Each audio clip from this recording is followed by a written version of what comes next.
Как-то раз мне звонит одна женщина почти пожилого возраста и говорит: «Хаджи, у моего сына отказали обе почки, моя кровь, оказывается, подходит ему, я хочу дать ему свою почку, но он отказывается. Он у меня единственный сын, отца нет, он умер, а у сына есть 4 детей. Как я буду их расти, если он умрет? Я хочу спасти его, что мне делать?» Сын говорит: «Мало того, что ты мне родила, теперь еще и почку хочешь отдать, я не возьму ее. Скажите, как мне его уговорить? Он постоянно слушает ваши уроки». И тут же после нее мне приходит еще один звонок. Оказалось, это ее сын. Он спрашивает меня: «Хаджи, моя мама хочет отдать мне свою почку, но я не хочу от нее такой жертвы. Скажите, что мне делать?»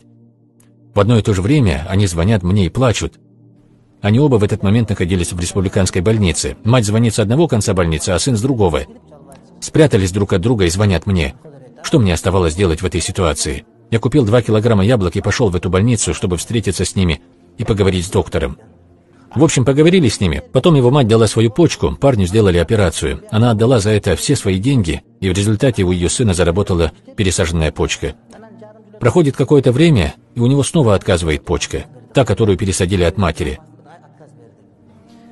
Врачи сказали, что он уже не выживет. И тут мне снова звонит его мама и плачет в трубку: «Хаджи, мы везем сына на Иссык-Куль.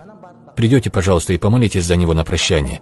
Я приехал к ним и вижу, как у парня изо рта и носа идет кровь. Скорее всего, ему осталось жить считанные часы, и в наших силах только помолиться за него, отвезти на Иссык-Куль и похоронить там. Но я, как мулла, сказал им: «Не теряйте надежду на Аллаха. Все по милости Аллаха. И еще неизвестно, когда ты действительно умрешь». Его мать от горя уже завещание мне оставила. Говорит: «Если я тоже умру, присмотрите за детьми моего сына. Старшему мальчику 6 лет, и он мечтает учиться в медресе, а девочке около 4. Когда они подрастут, возьмите их к себе на попечение и отдайте учиться в медресе. Если что-то не так, моя невестка будет помогать». Вот так она мне даже завещание оставила. Потом я почитал над ним Коран, заставил его произнести слова шаады. Потом пришел их коллектив. Я еще раз ему сказал: «Не теряйте надежды. Один Аллах знает, сколько тебе еще жить. Никогда не нужно терять надежду. Возможно, ты еще сам будешь обучать своего сына». У меня есть знакомая бабушка, которая в 30 лет заболела одной страшной болезнью. По всему СССР эта болезнь была, наверное, только у 10 или 11 человек. Она в то время работала в медучилище преподавателем. У нее было 2 сына. Все ее коллеги и родные знали, что она скоро умрет. Из-за этого все относились к ней ласково и с жалостью. Они же понимали, что скоро ее не станет, и сыновья останутся сиротами, и поэтому все ее жалели. А сейчас эта бабушка говорит: «Хвала Всевышнему Аллаху. Оказывается, все в его руках. Мне сейчас 90 лет, и я даже успела побывать на похоронах тех, кто раньше меня жалел. Если Аллах дал кому-то долголетие, то он будет жить, даже несмотря на болезнь. Вот так. И эта бабушка до сих пор жива. Она все время читает Коран, разные книги, успела перечитать все существующие тафсиры. Очень грамотная бабуля. И в медучилище успела поработать много лет. Мы уже позже с ней познакомились, когда стали ходить на ее уроки. Наши родители с ней хорошо общались, и мы стали дружить с семьями. Я рассказал парню про эту бабушку и потом ушел. После моего ухода он, оказывается, потерял сознание. Его отвезли на Иссык-Куль, и он 6 дней лежал там без сознания. Местный мулла сказал, что его голова уже повернулась к кибле, и все начали готовиться к похоронам. Купили саван и стали дожидаться джаназы. И тут, через 6 дней, парень приходит в себя. Его почка снова заработала. Сама по себе заработала, представляете? Потом, спустя какое-то время, мне звонит его мать. Я уж подумал, что ему снова плохо, и она просит меня приехать на его джаназу. Она мне говорит: «Можно мой сын Азамат придет к вам?»